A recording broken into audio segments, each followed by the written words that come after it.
झरी हा सिनेमा पाहिल्यावर एकच वाटलं की हा खूप प्रामाणिक प्रयत्न आहे, पण हा सिनेमा म्हणजे सिनेमॅटिक एक्सपिरियन्स नाही. हा सिनेमा भाष्य करतो तो आदिवासी प्रांतातील वाढत्या कुमारी मातांचा आकडा जो आहे त्याच्यावर. हा सिनेमा समस्याप्रधान आहे, त्यामुळे हा डॉक्युड्रामा होण्याची शक्यता अधिक, आणि सिनेमाही त्याच पद्धतीने प्रवास करतो. त्यामुळे या सिनेमातील बऱ्याचशा गोष्टी खूपच अपेक्षेनुसार घडतात. प्रेडिक्टेबल असणं हा त्या अशा कलाकृतींना एक शाप असतो. तशाच गोष्टींमध्ये खरं तर हा सिनेमा फसला असं वाटतं. या गोष्टीमुळे सिनेमातील जी मजा असते ती काही अंशी किरकिरी झाली असं म्हणायला लागेल. कारण या साऱ्या गोष्टी ज्या पद्धतीने घडू शकतील असा अंदाज आपल्याला ज्या पद्धतीचं वाटत असतं ना, त्याच पद्धतीने सारं काही घडतं. त्यामुळे एक अनपेक्षित धक्का वगैरे असं काही आपल्याला तिथे बघायला मिळत नाही. झरी हा विदर्भातील आदिवासी पाड्यावरचा खरं तर त्या भागात रंगणारा असा सिनेमा आहे. ही गोष्ट तिथली आहे, आदिवासी पाड्यावरची. झरी ही मुलगी आहे. झरी माता या देवीच्या नावावरून तिचं नाव ठेवलं गेले, ते म्हणजे नम्रता गायकवाड. ती स्वावलंबी आहे, तिच्या वडिलांसोबत ती राहते. त्याची उपजीविका खरं तर त्यांची सुरू आहे ती तेंदूपत्ता गोळा करून तेथील ठेकेदाराला विकणं आणि दिवसभर काबाड कष्ट केल्याचे अवघे 20 रुपये मोजून घेणं. पण मुळात आता दुसरा कोणताही उपजीविकेचा व्यवसाय उपलब्ध नाहीये. त्यामुळे तेथील जो कंत्राटदार आहे, ठेकेदार आहे, त्याच्यावर पूर्णतः हे आदिवासी अवलंबून आहेत. त्यामुळे या ठेकेदाराचं आयतं फावलंय, हम करे सो कायदा. त्यामुळे तो त्यांची पिळवणूक करतोय, शोषण करतोय, हे सुरूच आहे.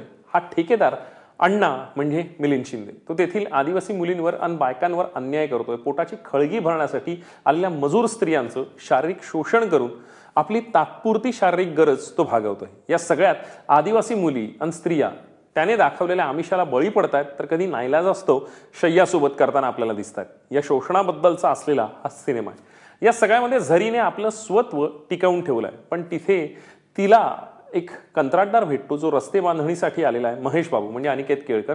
त्याच्या प्रेमात झरी पडते. मग या दुष्टचक्रातून तिची सुटका होते की इतर स्त्रियांच्या वाट्याला आलेले भोग दुःख तिच्या वाट्याला येतो. याची गोष्ट म्हणजे झरी हा सिनेमा आहे.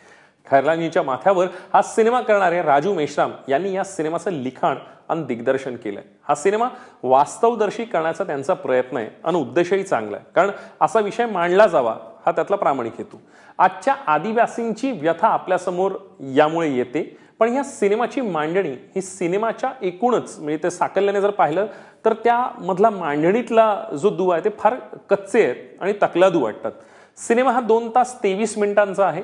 त्याची लांबी जर कमी केली असती तर हे काही अंशी का होईना थोडंसं प्रभावी वाटू शकलं असतं. त्यामुळे तो लेंथमुळेच खूपसा पसरट झालाय असं वाटत राहतं. या सगळ्या गोष्टीला असलेली सिनेमॅटिक व्हॅल्यू अधिक असती जर आपण पाहिलेले यापूर्वी डॉक्टर जब्बार पटेल यांच्या जैत्रे जैतपासून अगदी अरुणा राजे लिखित म्हणजे red alert the war within पर्यंत अनेक आदिवासींच्या, नक्षलाइट्सच्या जगण्याचं चित्रण हे वेगळ्या पद्धतीने केलेलं आपल्याला दिसतं. त्यातला असताना एक सिनेमॅटिक इसेन्स आहे, तो आपल्याला अधिक भुरळ घालतो. त्या रॉनेस, त्या रस्टीनेस बरोबर आपण खरं तर अधिक वास्तवदर्शी पद्धतीने खरं तर जोडले जातो. त्यांचे प्रश्न आपल्या समोर ज्या पद्धतीने मांडले गेलेत त्या मांडण्याच्या स्टाईलमध्ये, त्यातल्या नजाकतीमध्ये खरं तर सिनेमा अधिक खुल्ला असता असं वाटतं. या सगळ्या प्रयत्नात असलेला प्रामाणिकपणा हा निश्चित जाणवतो, पण सिनेमा हा हेतू आणि प्रयत्नांच्या पलीकडे जाऊन प्रेक्षकाला व्हॅल्यू फॉर मनी म्हणून एंटरटेनिंग काहीतरी देऊ पाहतोय का, एक युनिकनेस त्यामधली आहे का, हे पाहणं फार गरजेचं आहे.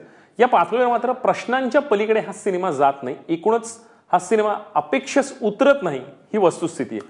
कारण सिनेमात दाखवलेली नक्षली चळवळ असेल वा तिथला सामाजिक कार्यकर्ता आणि आमदार या व्यक्तिरेखा या गोष्टींनी खरं तर सिनेमाला अधिक तेज तर्रार धार यायला हवी. मात्र त्यांचं वेश आणि त्यांच्या रंगभूषेपासून या साऱ्या गोष्टी अधिक कमकुवत झाल्यात असं वाटत राहतं. त्यामुळे त्या व्यक्तिरेखा असतील किंवा एकूणच त्या सिच्युएशन ज्या पद्धतीच्या क्रिएट झाल्यात ते प्रभाव पाडू शकत नाहीत. कमलेश सावंत, नागेश भोसले हे उत्तम कसलेले अभिनेते आहेत, पण इथे मात्र त्यांचा यथायोग्य वापर सिनेमाच्या दृष्टिकोनातून झालेला आपल्याला दिसत नाही. सरकारी पातळीवर राजीनाम्याचं होणारं नाट्य आणि अर्थात ते ज्या पद्धतीचं आपल्याला दिसतं ते फारच तकलादू आहे. निशा परुळेकरचा ट्रॅक जर वेगळ्या अर्थानं खुलवता आला असता आणि त्यातला इमोशनल अँगल, इमोशनल कोशंट हा अधिक म्हणजे त्यातल्या डेन्सिटी जर अधिक वाढवता आली असती तर हा खेळ अधिक वेगळा होऊ शकला असता. झरी साकारणाऱ्या नम्रता गायकवाडने अधिक तयारी करणं फार गरजेचं आहे असं मनापासून वाटतं, कारण काही ठिकाणच्या तिच्या रिॲक्शनचा असणारा अभाव हा तिच्या व्यक्तिरेखेला मारक ठरलेला आहे. हा सिनेमा का पाहावा? आदिवासी पाड्यांवरील शोषण आणि कुमारी मातांच्या प्रश्नाला इथे वाचा फोडली आहे. का टाळावा? डॉक्युड्रामा आहे, लिखाण आणि मांडणी खूपच तकलादू वाटते. थोडक्यात काय, उत्तम हेतू असला तरी प्रेडिक्टेबल गोष्टींच्या पल्ल्याड न जाऊ शकलेला हा झरी. या सिनेमाला मी देतोय 2.5 स्टार्स.